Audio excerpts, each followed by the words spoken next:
Guys, চলে এসেছি আবার একটা নতুন ব্লগ নিয়ে। আর আজকের ব্লগটার নাম আমি দেবো হচ্ছে মামা বাড়ি যাওয়ার ব্লগ, কারণ আজকে হচ্ছে যাবো মামা বাড়ি। যাই হোক, এখন মোটামুটি বাজছে 11:30 12টার মতো।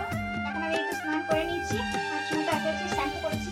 ছোটবেলায় মামা বাড়ি যাওয়ার যে পরিমাণ আগ্রহ ছিল, এখন বড় হওয়ার পরে সেগুলা কোথায় উড়ে গেছে আমি জানি না। তারপরে বিশেষ করে আমার আরো উড়ে গেছে ক্লাস 7 8 না 6 7 থেকে।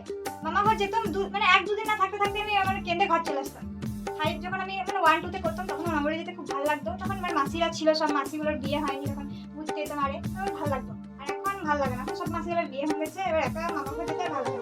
তারপর আমার মামা ঘর একটু মানে অন্য জায়গায় করে দিয়েছে, আগে যেখানে ছিল ওখানে এখন নাই, অন্য জায়গায় হয়ে গেছে। থাকাতে দুজন আমার বেশি ভালোই লাগে না। তো যাই হোক, তারপর আমি আবার 11 12 মামা ঘরে 2 বছর কাটাচ্ছি। ওখান থেকে আমি পড়াশোনা করেছি, টিউশন করছি, সব কিছু ওখান থেকে, সেই জন্য আরো এক্সাইটমেন্ট চলে গেছে। তো এখন মোটামুটি অনেকদিন হলো যাইনি মামা ঘর, তো আজকে যাবো। আর কিসেতে যাবো সেটা হচ্ছে ওই শিবের গাজন মেলা দেখতে, সেগুলোর ব্লগ আসতে পরপর করে মেলা দেখতে যাবো, কি করছি কি খাচ্ছি সব কিছু ব্লগ আসবে। আগের বছর ব্লগ করেছিলাম, কিন্তু ওই যে আমি একটু কুড়িয়া বেটি, তোমরা অনেকেই জানো, আর যারা জানো না তারা জেনে নাও, আমি ভয়েস ওভার করতে পারিনি, সেই জন্য আর আপলোড করা হয়নি। যাই হোক, বকতে বকতে অনেক লেট হয়ে যাচ্ছে, মানে ভিডিওটা অনেক বড় হয়ে যাবে। কি করবো, মামা ঘর যে মানে রাস্তা সবকিছু তো দেখাবো। তো চলো আজকের ইন্ট্রোটা আমি দিয়ে দিচ্ছি। তো চলো এখন আস্তে আস্তে তোমাদের কাছে সব কিছু শেয়ার করবো। এখন চুলটা হালকা করে আসেনি, যেহেতু ভেজা আছে, বেশি আসলে মনে হয় চুল উঠে যাবে। তারপরে এই যে নেল পালিশ লাগা করাবো। ছোটবেলায় মাকে নেল পালিশ লাগা করাতাম, এখন জ্বালাগানি ছোটে আমার খুব ভালো লাগতো। মেহেন্দি করেছিলাম কিছুদিন আগে, ভাইয়ের অন্নপ্রাশনে গেছিলাম, তো মেহেন্দি করতে ইচ্ছা হচ্ছিল, করেছিলাম, কিন্তু দেখো মেহেন্দিটা এখনো উঠে নাই। যাই হোক থাক, মেহেন্দিও কিছু না ব্যাপার, ওই একদমই আমি চলে যাবো। আর কিছু ভাবো না যে আমি এই নাইটি পরে মামা ঘর চলে যাবো না, এখন এই 12টা 12:30 বাজছে, এখন যাবো না, ওই বিকাল দিক করে যাবো। তো ইন্ট্রোটা ভাবলাম কখন দেবো কি করবো, সেই জন্য আমি ইন্ট্রোটা এখনই দিয়ে দিলাম।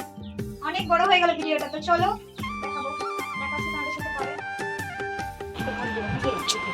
গাইস, এত এক্সাইটমেন্ট, এখন সবকিছু জামা আমরা গোছাচ্ছি, মানে যাবো করে মামা ঘর, ঠিক আছে? দেখো আওয়াজ গেল আসবে না, ফ্যান চলছে সেই জন্য।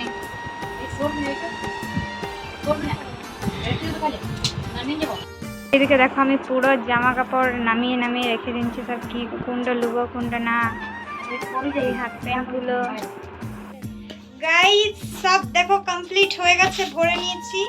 মামা ঘর যাওয়ার জন্য যা এক্সাইটমেন্টে এক ফুললি জামা কাপড় নিচ্ছি, মানে আমার যত জামা কাপড় ছিল সব দিয়ে নিচ্ছি। তো যাই হোক, এখন চলো রেডি হই, তারপর রেডি হয়ে দেখাবো তোমাদেরকে কেমন লাগছে, কিরকম সেজেছি। তো গাইস দেখো ফাইনাল লুক, মানে একদম রেডি সেডি হয়ে চলে এসেছি। এবার যাবো মামা বাড়ি, কি মজা কি মজা। আর এই যে টি শার্টটা দেখতে পাচ্ছ, এটা সেই দুর্গাপূজার টাইমে প্রথম পরেছিলাম, আর এই আজকে সেকেন্ড বার পরছি। কেমন লাগছে আমাকে কমেন্ট করে জানাতে ভুলবে না একদম। হাবলা তুই যাবি? হ্যাঁ ঠিক আছে, মারা রেডি হোক, চলো তারপর আমি তোমাদেরকে দেখাচ্ছি ওইখানে গিয়ে।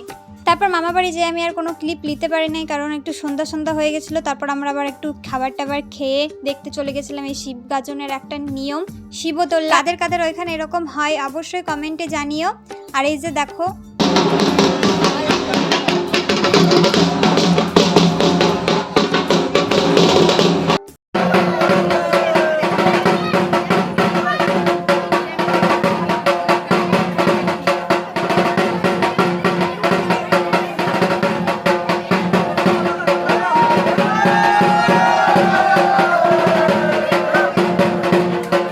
এটা হচ্ছে অন্য একটা নিয়ম, এটা প্রায় শুরু হচ্ছিল 10টা 43 এরকম কিছুতে। তো তারপরে এটা দেখার পরে আমরা বাড়ি চলে আসি। তো আজকের মতো এটুকুই বন্ধুরা, ভালো থেকো তোমরা সবাই, টাটা।